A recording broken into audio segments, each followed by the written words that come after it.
Paano nga ba ayusin ang no internet connection doon sa ating cellphone? Tayo po ay may mobile data pero hindi tayo makasend ng message na may load naman tayo. Yan ang katanungan ng ating kaibigan. So shout out sa iyo kaibigan. Subukan nating tulungan ang ating kaibigan na ibalik ang internet connection, mobile data doon sa kanyang phone. Sayang naman, hindi siya makasend na message. Importante naman ito. So, gusto mong malaman at interesado ka na ayusin ito, i-click ang palubuton sa tabi ng pangalan ko para updated ka palagi sa ating video. Pwede mo rin ako subscribe para personal mo kong ma-message sa group. So tara, ayusin na natin ang no internet connection. Let's go! Okay, shout out nga pala sa iyo kaibigan. Salamat sa iyong tanong. So ganito lang ang iyong gawin kaibigan. Pero bago ang lahat, paki-share at like naman ang ating mga content kaibigan para madami natin yung mga kaibigan ang matulungan na mga ganitong tutorial. So isang like at share mo lang, masaya na po tayo. So i-open mo lang una yung settings ng iyong phone.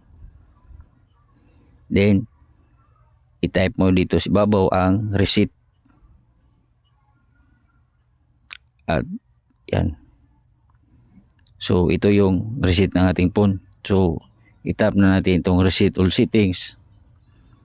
So pipiliin mo lang itong reset network and bluetooth settings. Bakit nga ba? Pag na-reset natin ang mobile network ng ating cellphone, ay siyempre babalik ito sa normal ang mga setup ng ating mobile network. Baka kasi nag-change ka ng iyong mobile network IPN. Ito yung IPN ng ating phone. Pag na-change mo ito ay hindi gagana ang iyong mobile data. So itap mo lang yung reset. So pag ganyan siya kaibigan, i-reset mo ang wifi at mobile network.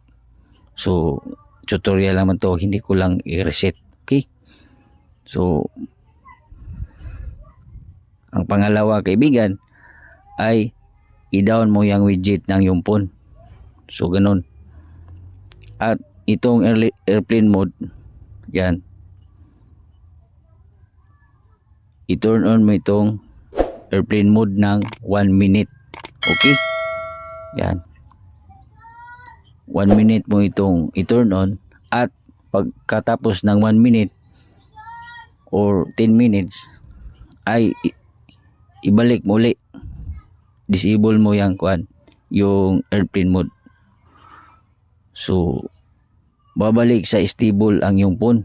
Okay, at ang pangatlo ay ang pag restart ng yung phone. So i-restart mo lang ang yung phone, ilong press mo yung power button at i-restart ang yung phone para ang lahat ng mga settings ng yung phone babalik ito sa normal at pwede ka na gumamit ng mobile data sa iyong phone. So huwag kalimutang i-share kaibigan ang ating mga videos at mag-comment ka lang for updates ng iyong mga tanong. Tandaan, ang kalaman ay kayamanan. God bless po sa ating lahat.